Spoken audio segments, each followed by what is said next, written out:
I grew up in not only a family band, but we didn't grow up on stage. We grew up busking. Right. We were on street corners. We would go to Yeah. festivals.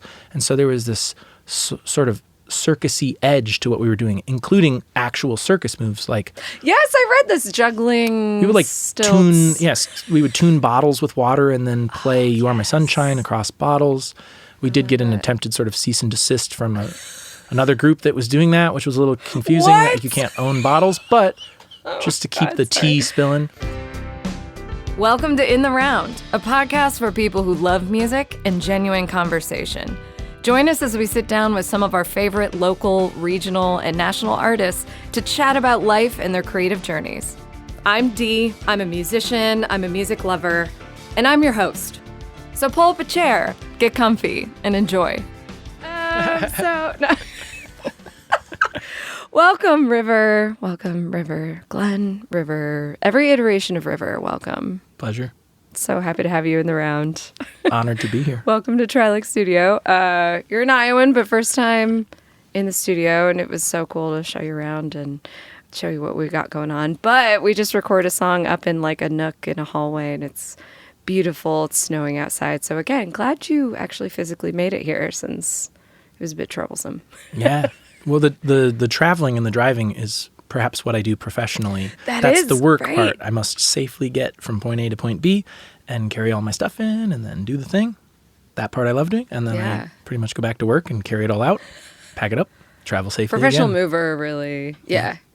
We go way back. We've known each other for years and years. And so I always try and take myself out of that and try to be more objective, but it's just not going to happen. But I do want to introduce kind of your music, talk about your style. I wrote down some comments like truth to power folk or poetic pop. You have this really great way of being so eloquent in what you're saying and very, like, in a very transparent yet beautiful way, but putting it to some of just the catchiest bops. And I just have so much respect for that. I'm really impressed. I feel seen by that remark. Thank you. Absolutely. Yeah. It's a craft like you've honed absolutely over time.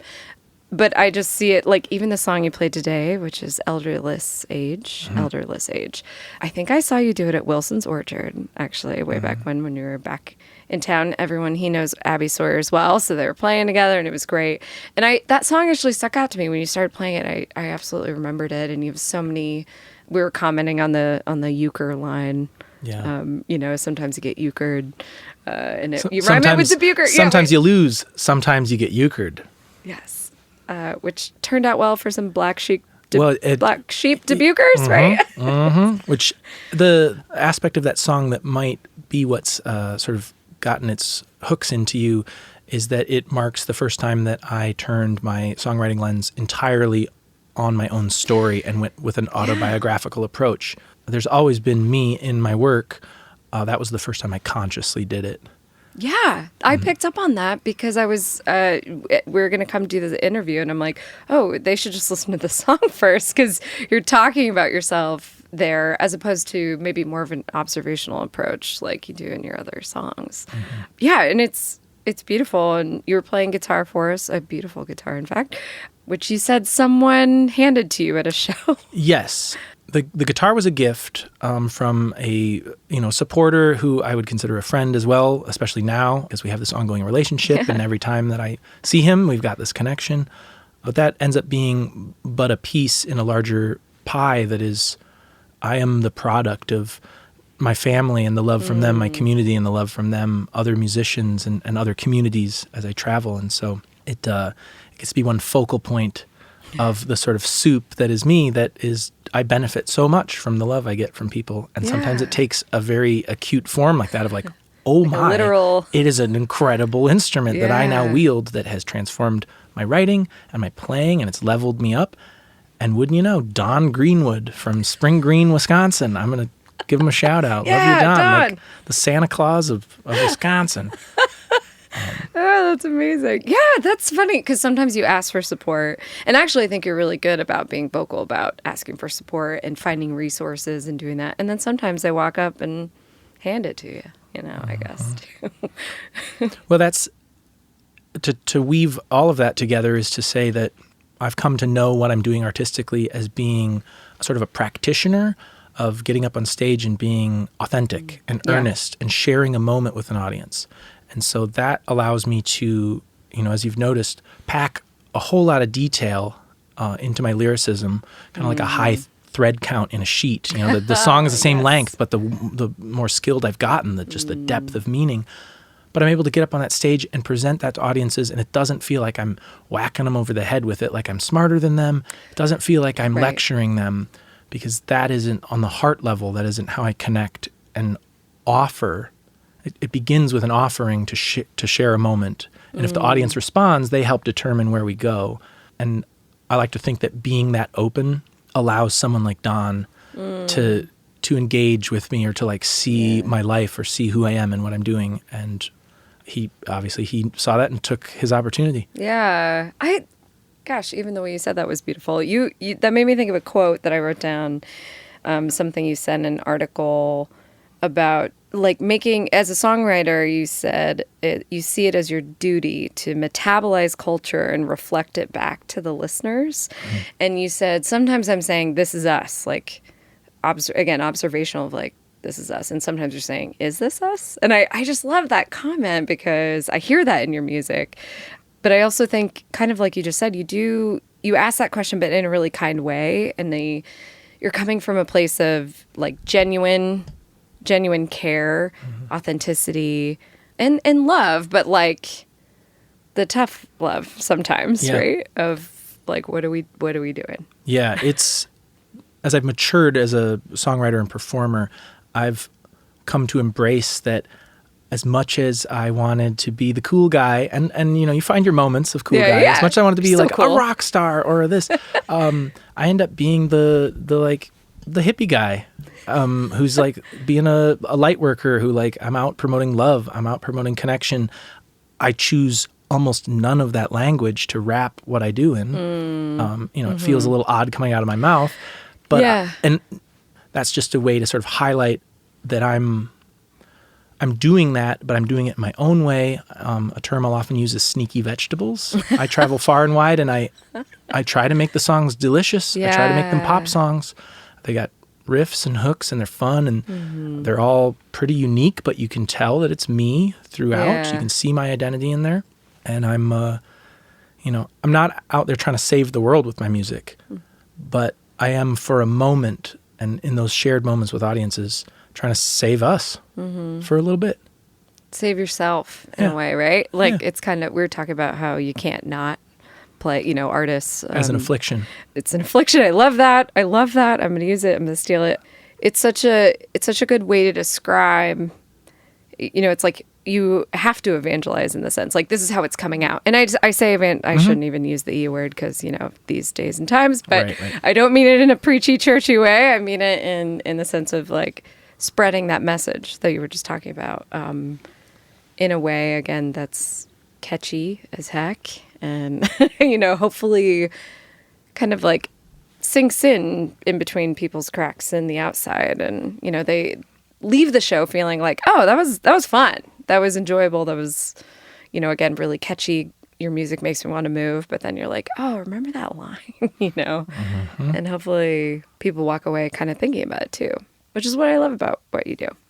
Well, thank you. It comes at a cost, too, and that can bring us back to that artist as an affliction part, is that I have learned time and time again, and it's only accelerating, the further I get into this endeavor, is that I am not in control once I've put the art out there. And I'm not even in control in the performances. So number one, I'm half of the equation. It's like the observed state, the observed electron. I need the audience in order for it to be a performance. Otherwise, I'm practicing. And as players who play with me and folks who follow along more closely know, I make a plan, and I'm the first one to break away from that plan to adapt to the moment, and to, on that heart level, meet people where they're at in any given show, start changing the set list, start changing whatever, because I'm trying to create a shared moment. Once you publish your works or start offering them repeatedly like that, other artists might find, as I have, you cannot know what it will mean to people. And there is also a need to sort of grow a thicker skin or guard oneself. I don't want to frame it any one way. It's a multitude of protections, so to speak. You might need to like put a little spell on yourself because you step out in the world and you think, oh, I've just sung my heart out. Everyone was smiling. We had fun. You step off the stage, bam, first person hits you with, who knows? I mean, just to pull from random examples that are popping into my head, it's like the Iowa City Farmers Market. I played the final track off my most recent album, which is called As Above, So Below. And the track is called Live Right, Love, Give, Die, and Then, which you are featured on. Yes, actually. Among many other that song. Iowans. Yeah. And, to perform that song at a farmer's market and then step off the stage and I'm seeing familiar faces, I'm seeing friends, I'm looking forward to speaking with them. Next thing I know, I'm surrounded by a small group of people who are letting me know that they have just come from the university hospital. They're in remission for cancer, each of them. I'm in a big group hug. There's tears. Oh my. And like those things are beautiful, but one must protect oneself because it can go so raw and so real so fast that I get a bit of artistic whiplash sometimes. And I'm good for it, as my dearest ones know. Like I'll survive it. I am getting more skilled at like ducking and dodging or even like spotting it from a distance, and that in a loving way, not, in the sort of Maya Angelou, like don't pick it up. I don't always have to pick it up. Yeah. Oh, this is such an interesting, because you know what the song means to you a lot of times. And sometimes it would be a shared meaning but then there's these other moments like what you're talking about right now, which I got chills just thinking about. And I've had some moments like that of like, this song got me through type. And that's such an interesting thing because on one side as an artist, you're like, I'm so glad that this is giving comfort or pointing out something that like, oh, my partner is a total jackass or whatever it is. But on the flip side, you're like, I can't be on every journey with you. Like you have to have a little bit of detachment. And that's really interesting, actually. Yeah. Well, there's so many contradictions in being an artist because you would think for folks who spend as much time as we do begging and pleading for people's attention, please look at us, listen, please, over here, like, really care. And then you have these other moments where you're sort of like, and also that's a you thing. Like respectfully, lovingly, that's you. You have my piece of art and you're using it that way and I'm glad for it, but it doesn't need to include me. Right. All of the time or much of the time. Which, you travel all over. And so I have a feeling that you hear a lot of people's stories in that sense. So you've been, literally on the road, full time for 2 years, but you've always traveled just and played and lived in several different places. And it's been one foot out the door from Iowa since even high school. And that comes from growing up in a family band, as was sung about in the song. Oh my God. Wait, keep going and then we'll back up. And so like my parents chose to homeschool their children. They used music as our sort of primary building block of education.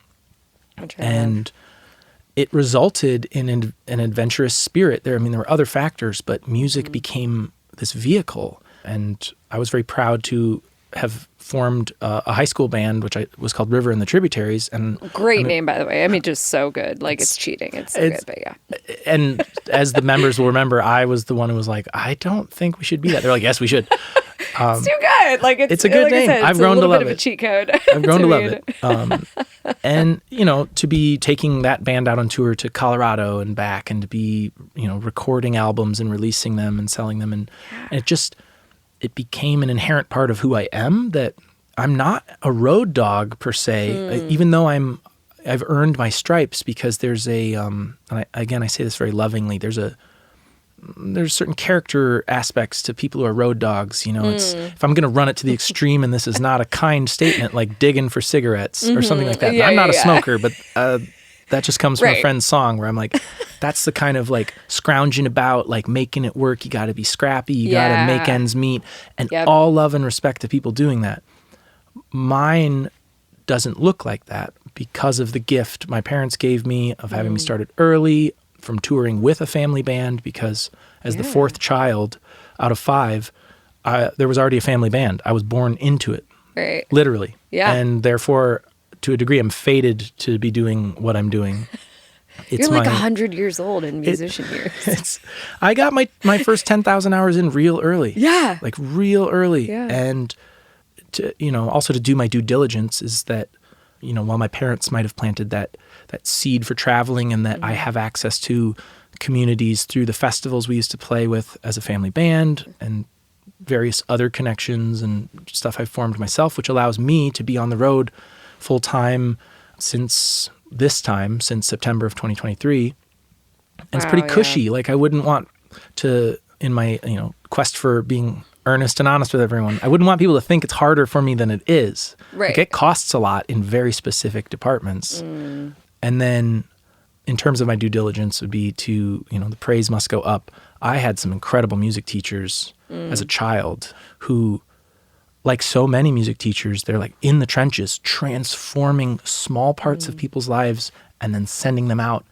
And you never know where all these kids who you've, educated end up. Right. I feel like I was talking to Lily Dete about this too, because there's a world where having a supportive family, even a musical family like that, is wonderful. And then there's the side where she's like, I actually had trouble kind of telling them I wanted to stop doing music full time for a little bit.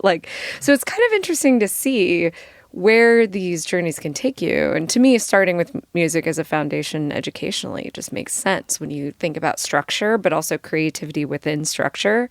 Like, that's music, baby. You can, and it allows you to see where you can bend the rules, see when you may not want to bend the rules. That's something I love about it. So it's translatable is my point. Like you've continued a very long journey and long career of music, but I'm sure there's other people too that have found, a different path. And it's really cool though to see you from, talking about being young. I mean, I feel like I read an article where you were 2 or 3 and you got to pluck one. There's this really good story. Yep. You got to pluck one string for like Pop Goes the Weasel or something. True. So you're a violinist at 2.5 years old or something. Yeah. Less than 3 years old, bowing on a book initially. It wasn't even an instrument. And then you graduate to a 32nd size violin and you make screechy sounds for many years. And bless all the parents and people supporting children's education on strings, because that's a costly endeavor. Oh, that's amazing. Yeah, so you've actually, violin was your first instrument, aside from singing. I'm sure it came very soon after that. Actually, singing was a bit later. Really? I sort of would sing on the chorus of songs with the family band, but I didn't really sing, honestly, but like 2 songs that somehow became my 2 songs with the family band that I kid you not, that it was like 15 years of like, those are the 2 songs I sing whenever we play a show, if I sing both of them. Yeah. So it, So that came later. Okay. Well, in the progression, yeah, it's that we started on violin. Every child in my family was started on the violin at a young age, then on to piano with all the same teachers. And then we were encouraged to pick a third instrument. I ended up picking the mandolin. A little bit of a cheat. It's essentially the violin. But it's awesome. And I've developed my own little style on it. And I love getting sort of people's attention and praise for playing the mandolin in a way that isn't typical. But that's true. It's like, to me, you're a little spicier with it. Yeah. I treat it like it's an electric guitar. Yeah, that's what it is. I like to rock out. And the singing and the songwriting, quite honestly, comes from a dear friend who changed my life. And he would be the other sort of co-band leader of River and the Tributaries. His name's Scott Gratton. My parents decided that my brother and I, who's a little older, would start high school. And Scott Gratton was kind of the first friend I made in high school. And I remember the time came, I had participated in a musical, and he asked if I would come and stay over at his house. And I called my mom or dad or something and was like, can I stay at this kid's house? And just like mind-blowing that someone would want to be my friend. Because when you're a homeschooler, there's a lot of benefits, and it's too complex of an issue to just touch on quickly and move on. That's a different episode. No like judgment any which way or the other, because I wouldn't endorse nor discourage anyone from homeschooling their kids. But to have, had this initial offer and then stayed over his house, and that first morning he broke open the door, like kicked open the door of the room I was sleeping in, started blasting the bagpipes. And that was my introduction to this man who he shared with me his earnest love for songwriting and jamming. And it was just something different that could be mine that had never happened with the family band. There was a structure to the family band. Everyone had their lane to a degree, and there was a lot of personalities because it's family, so you had to account for that, which took up, it was outsized to the amount of room that took up. Let's put it that way. And it was from his love of creation and songwriting that I started writing songs and started writing lyrics. It's like when, it makes me think of, because I grew up playing piano from like age 6, pretty young, but as soon as I figured out you could just play it without reading the notes on the page, I mean, it just opens up the hatch, and then you look out and you're like, oh, it's space and there's a gajillion stars. Like, it just opens up your world. And so thinking about music differently, you know, like, oh, wait, I could do that. I can jam. And now look at you. You're I'm making dozens of dollars per day. Dozens of dollars. Traveling around. Oh my God, I love that. The Lift is Dubuque's best spot for live music. Tucked in the basement of an Italian restaurant at 180 Main Street, enjoy a great selection of craft beers, cocktails, bar games, and great music. The Irish pub meets craft beer bar meets live music venue is worth a visit. Stop in or find us on Facebook and Instagram at The Lift DBQ.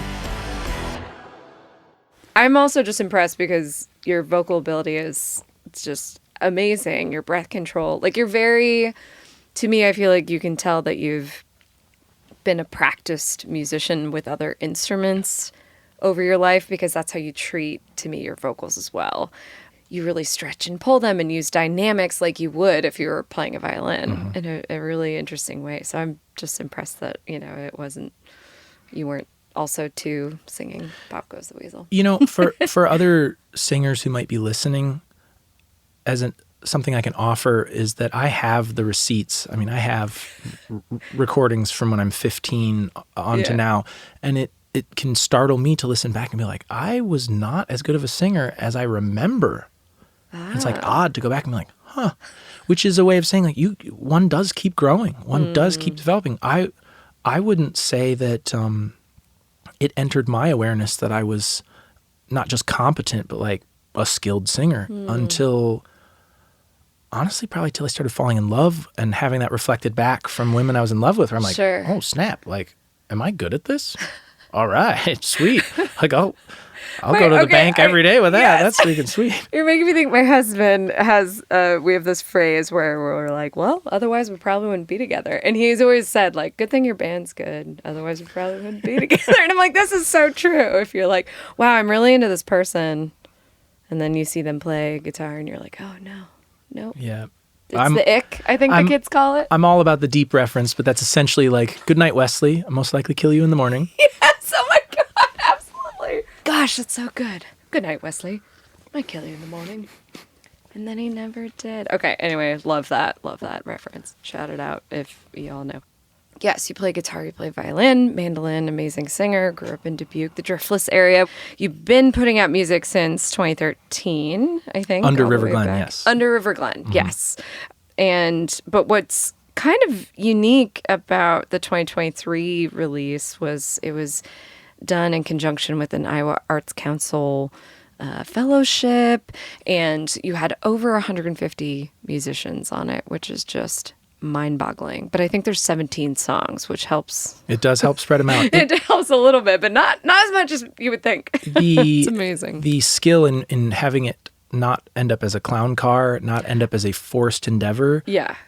It took years of work. There is like a joke of like, it's amazing when you just pour money on something, which all in all, I wouldn't want to get wrapped up in inviting people into that part of the story because it's rather boring and it's just like life as an artist is hard. Yes. But staying in the juicier arena is to touch on, the idea was born from that Iowa Artist Fellowship. At the time, Veronica O'Hearn was my point of contact, an amazing person with just a wonderful influence on my life. And she was that person who first, to me, offered a sense of like, you do belong indoors. You're not just an outdoor cat. Right. Because what folks might not know is that I grew up in not only a family band, but we didn't grow up on stage. We grew up busking. We were on Right. street corners. We would go to Yeah. festivals. And so there was this sort of circusy edge to what we were doing, including actual circus moves. Like Yes, I read this juggling. we would like stilts. we would tune bottles with water and then play You Are My Sunshine across bottles. We did get an attempted sort of cease and desist from another group that was doing that, which was a little confusing. What? Like you can't own bottles, but just to keep God, the tea spilling. Yeah. And Oh, like there please. was a cute thing where my younger sibling, I only have one younger sibling, his name's Chiron. And so Kai is, he's 9 years younger than me. Oh, wow. And we would form like a pyramid while singing, and we'd do like the boys on the bottom, so it would be like 4, 3, 2, and then Chiron would climb up on top, and he became the one who would pluck the one the string on little the string. violin. Oh my so we'd sing gosh. Pop Goes the Weasel. And I mean, that's an adorable visual. Also, I should shout out the name of the family band was the One Hat Band, right? yes. and Pass the Hat? Is Passing that, the Hat. Yeah. It was I love it. absolutely that. So from those like beginnings, which is why, and I'm thread this all together, Yeah. is that for that reason, I remain sort of a rebel and a creative. Like I'm always willing and able to sort of test the boundaries and be a little playful. Obviously, there's a whole bunch of privilege wrapped up in that and how I move through the world. Right. But that attitude plus a way in which I've had to learn to not shout when I sing because, put me around a campfire, put me out in, the outdoors, I will deliver amazing performances that other artists would struggle to do because I have that capacity to belt and to make it musical. It's actually been harder to dial it down and be more intimate and soft and not revert back to it once I get excited and I start having fun. Yeah. And so Veronica O'Hearn, I've got this Iowa Artist Fellowship, her reassuring, like comforting tone and like skill at getting through to me and just be like, no, like you do belong and you are of value. They being the Iowa Arts Council were often wanting that artists go from the fellowship into doing some sort of project, which is why the album had that. The album was born out of that. And I do remember it was initially born with the, like, I'm going to make the most Iowa album ever made. And quickly people were like, all right, but don't say that.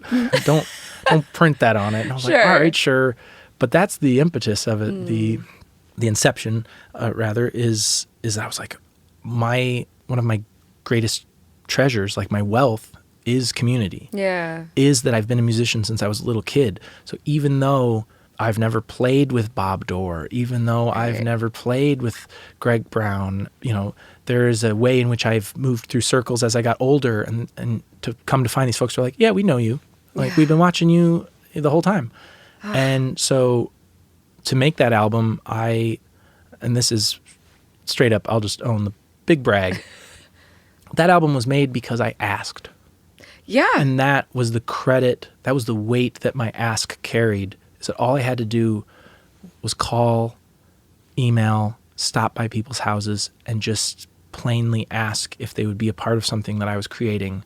And all that's on there, and I'm not going to deny a couple, like 2, 3 people politely declined, a couple people impolitely declined. Ooh, wait, name names. I'm just kidding. Okay, but still, you ended up with a tally of over. I mean, a nearly 150. 100% success rate of like, crazy. I put this vision together of like what I wanted to do, because the flip side of that is I'm of Iowa and I'm of the Iowa music scene. So I've grown up listening to these people. I've grown up loving their music, appreciating their performance, and the honor that it was to head a project in which I sort of brought in and curated their talents into this, what do we call it in the introduction? A like a woven quilt? Was a like patchwork quilt. Patchwork quilt, yes. And so, and that superpower of being willing to share is very intimately wound to who I am as a person. It's like the little sibling, but always been willing to share and be generous, and it's kind of fused into my musical identity because it's essentially me as a person, but larger than life. I've come to know that River Glen, when I'm on stage, is not me, but it's me plus. I'm just bigger. It's absolutely me. Yeah. I'm just being larger than life. And I mean, since this is the value of doing an interview like this, the growth since then has been a return. Like, okay, I did a big project where I showcased my friends and my family and my community, and I tried to celebrate Iowa as best I could in that moment, all things considered. And have since, returned to creating an album that I'm calling Poignant Folk Pop. And it's very me-centric. It's that like intimate, my voice, front and center throughout the whole thing. Yeah. And getting back to highlighting my lyricism, getting back to highlighting the work I'm doing with it. No, I love that. I feel like I wanted to make sure to highlight that album also because I do think it's such a champion of, mostly Iowa artists. There were some non-Iowans too, I believe. But like you said, just really capturing the Midwest sound, but also just highlighting the level of talent. Even when you were talking about your teachers growing up, that's what I was thinking. I'm like, a lot of times you need a positive push, a positive influence. Whatever you have is in you. And if you have that, you can reach as high as you want to. Just because you're living in Dubuque doesn't mean anything. It doesn't mean anything. And so, but I also love that kind of championing and battle cry of just the immense talent. And we were, just tickled to be included. So thank you for thinking of us. And I love listening back through that album because, you go, oh, yeah, there's Abby. There's Greg. There, and you can hear from legends all the way to probably some newcomers that have since, even. Well, and for our sticklers, we actually didn't end up getting Greg on it. Oh, I thought he was. Well, who am I thinking of? Folks might perhaps remember that something happened in 2020. Sure, a little it's baby. a disruptor. Yeah. It was majorly disruptive. Yeah. And that ends up being the rest of the story of that album.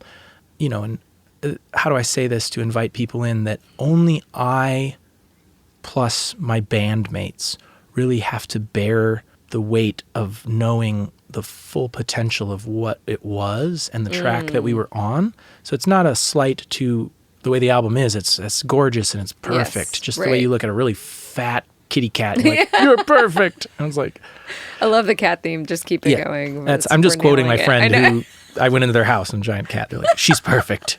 It was sort of a preemptive, don't you dare. Oh, she's I love perfect. But that, and this is an important part of how I share and move through the world, is that getting the sort of warts and all out there in the story. There's no need to only put our best face forward, especially when it comes to art and being an artist, because it's so hard. Yeah. It sucks in a lot of ways. Also, what is perfection? There's not, it's perfect to you. And this is something I find fascinating about creating music specifically is when you hear, for example, cover songs, you hear an original Bob Dylan, then you hear what someone does with it. That's how they hear it. And a lot of times only the artist really knows when it's done, right? And even still, you'll put out stuff where you're like, that's still at 90%, but I love it regardless, or, But I think it's such an interesting moment, especially in the mixing process, or how do you know when the cake is baked? That sort of moment. Without the toothpicks, without any of this support. Yeah. And I think it's interesting. In retrospect, I've had enough time to digest. There's a mercy to it that, the pandemic starting up, the merciful part of that is that it didn't ask of me that I make that decision of when it was done. So I didn't get caught up in perfectionism. I never got caught up in tweaking forever the last little bits. It actually slammed us right in the face and was like, no, this strategy that I've been rocking to, have Bo Ramsey on there, to have Dave Zolo on there, to have Kevin B.F. Burt as a courtship of Greg Brown to, bring, to court him to come onto the record, all the way from that to Dave Helmer of Dave Helmer Band and Crystal City, who he and I will share that we knew the part of the song that he had practiced for and we had worked. No listener knows its absence, but we know its absence because we never were able to bring him in. And in short, it became, the phrase I used was shut it down. We cauterized every loose end. We just started whatever move had to be made to shut that thing down as fast as possible because it was bleeding money, not bleeding money, but... No, this was several years in the making. It came out in 2023, but I think the project started... It started as early as 2017. Yeah, right. So, that's why we're going into the depth of discussion that we are with this, because we actually know that it was several years. So even when you say we had to shut down at one point, it's more well, we just... the gas was gone. Like, the car was still there. It's beautiful. It's a beautiful car, but like it needed to be done so you could actually put it out. And yeah, it's beautiful, and it was so fun to get to like perform here and there. And now you're turning a page, and I love that you're turning a page kind of inward, like you said. And you mentioned maybe is this new project going to be just under River? Well, yes, I am going to ask that people refer to me as River. For the sake of being searchable on the internet, I will remain riverglenmusic.com, like River Glen Music across social media, for the practical sense of it. Sure. There's like a humorous, like slight degree of, how when someone's in trouble, they get called their first and middle name by their parent. He's like, there's a tiny degree of like, that is my first and middle name. And I just found that as I move through the world, I love it when my dear ones say it.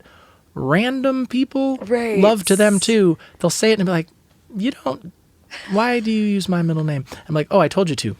Maybe I should stop telling you to do that. For 15 years with everyone. Yeah. You're like, what? Oh, that's funny. Well, and getting into like artsy layers is that I'm turning back to myself with everyone else in mind. It's a degree to which I'm taking ownership of like, no, I'm a person of consequence. I'm a musician of consequence. I have put in my time and earned the skill set to do that metabolizing of the world around us and to reflect it back. Because when I look around the world, my heart hurts. It hurts for my family. It hurts for Iowa. It hurts for this country. It hurts for the environment.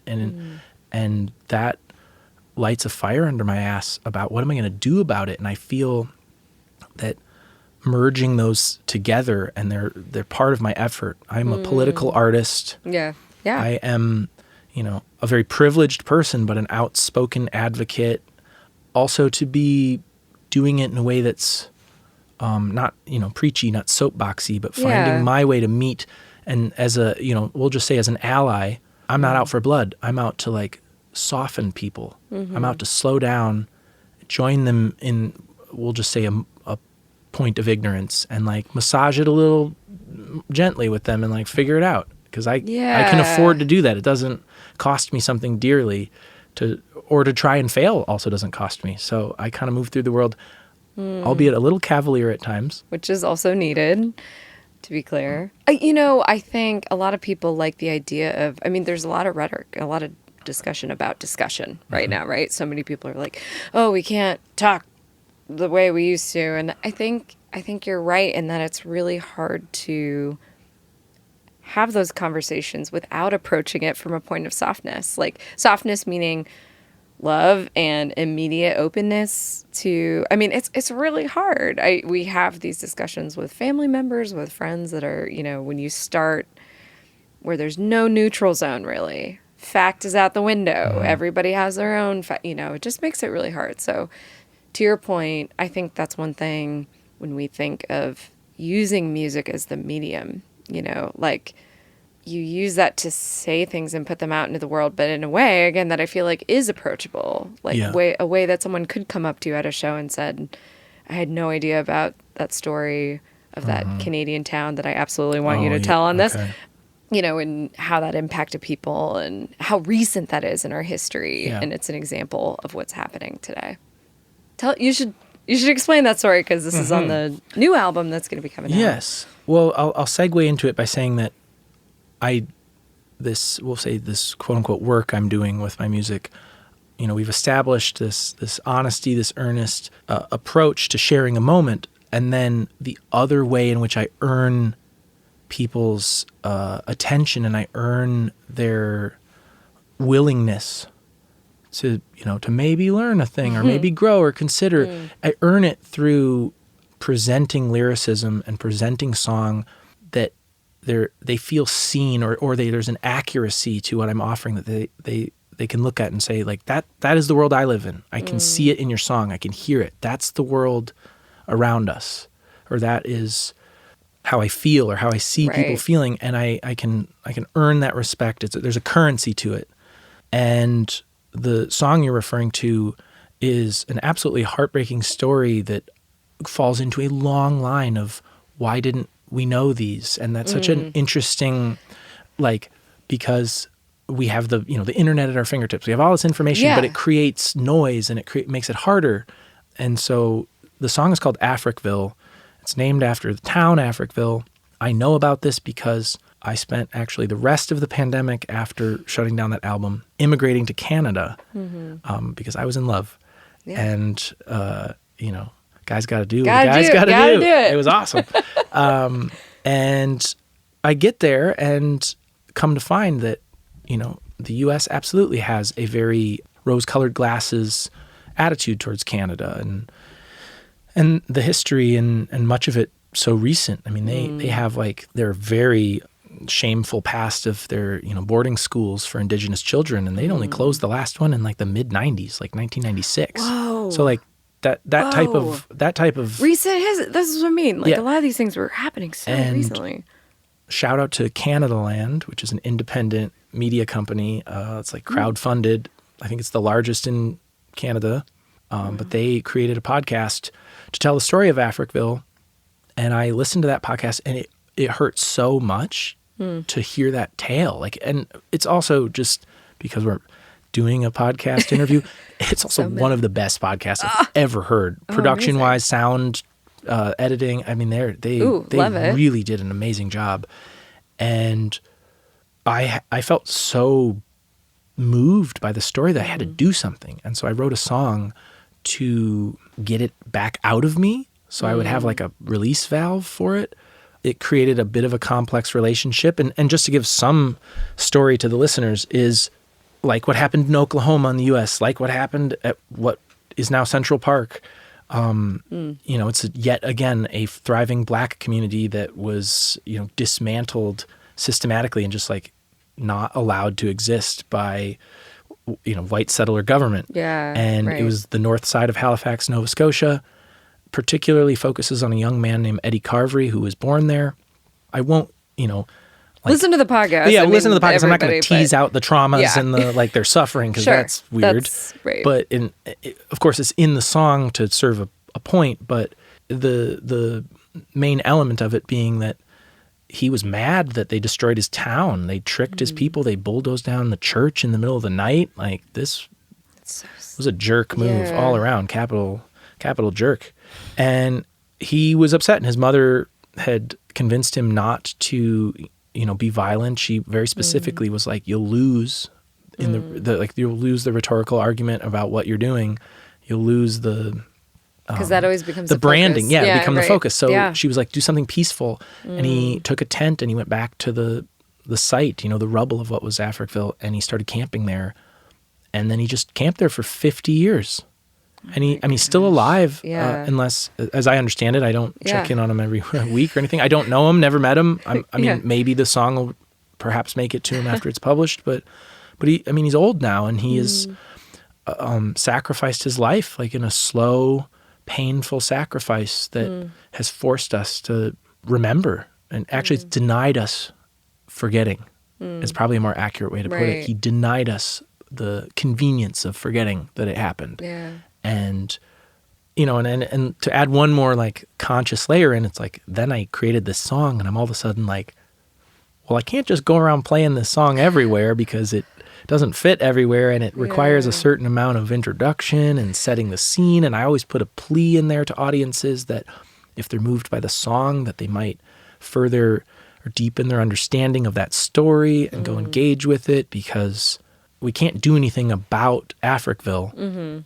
But if that can in any way factor into our compass settings for how we engage with something else in life and move forward. Information matters, and the knowledge of it matters. Yeah. It will change your perspective. And maybe perhaps the second hurdle, which is less to do with the story and more to do with myself as an artist. Once I decided to record it, I was uh-oh, I can't sell this song. Oh. For my own, I can't sell this song. And it just so happens that my new record is free to everyone. Oh, so that solves that problem. That's knowing you, I'm not surprised at all that you're well, I can't sell the song, but also let's just make this album available to everyone because it's accessibility and knowledge. And what you're saying, I think, is more important, to you than... Well, I can answer that. The reason being that there's in so many layers, from how I arrange the songs with my band and how we perform them. They are invited into the process. Even though I am the writer of it, they are welcome to share their opinions and change the songs and influence them. And in that regard, audiences are welcome to change the show, and it just sort of extends out from there. There's plenty of ways in my life that I find an opportunity to give up control, to not need to be in control. And on one hand, that can be sharing. Sometimes on the other hand, it can be just not needing to be in control. And the reason that this album is free actually stems from the fact that it was recorded in Ontario, and the track 6 is the name of Randy's studio. And I met Randy. He plays bass on the record. He's the other producer of it with me when I moved up there during the pandemic. And of course, you move to a rural area. I'm certainly in another country, but just I moved into a rural area that most of them are experiencing brain drain, and they're young people are leaving. And I went up there for love, and here I am. And then quickly I'm catching people's eyes and ears. They're like, "Who are you? And how did you end up in rural Ontario?" Like, what?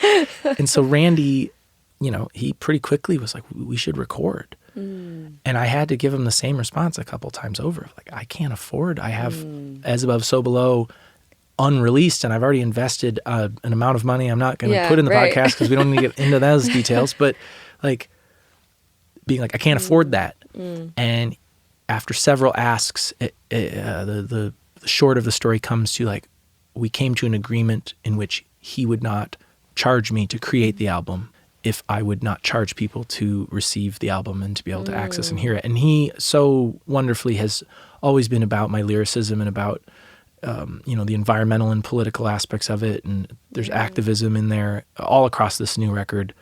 And he just so wonderfully wants the world to hear it. And that's, of course, like, put some stars in my bucket. And that ended up being how the album was created, and to kind of honorably see it through. It's like the record will be free to everyone when it comes out. This is why I love doing this, though, because I'm fortunate. I get to talk to people I don't know and people I do know. And there are certain people like you that I think of that are amazing storytellers through their art, but also in person. And as much as you talk about River Glen's kind of larger than life, it's still absolutely, like we talked about, based in you. And I think that's what I like. There's a transparency to you of, like, nothing's off the table. Like, I put a lot on the table, but also welcome more. And yeah, I find it fascinating. I think it's impressive too of how you can translate that into your music. River, you were so delightful, and thank you so much for being here and sharing some pieces of your soul and your music and your thoughts with us, because I find you fascinating and just, again, a wonderful speaker. And I really hope people spend time with your music, listen to the new album. There's some incredible tunes on that. Your old stuff is also beautiful. You have an amazing band behind you that we didn't even talk about, but shout out to all of them. And I hope people spend time with you, with your music, and see your shows. And just thank you again for coming in and being a guest on In the Round. It's been such a pleasure.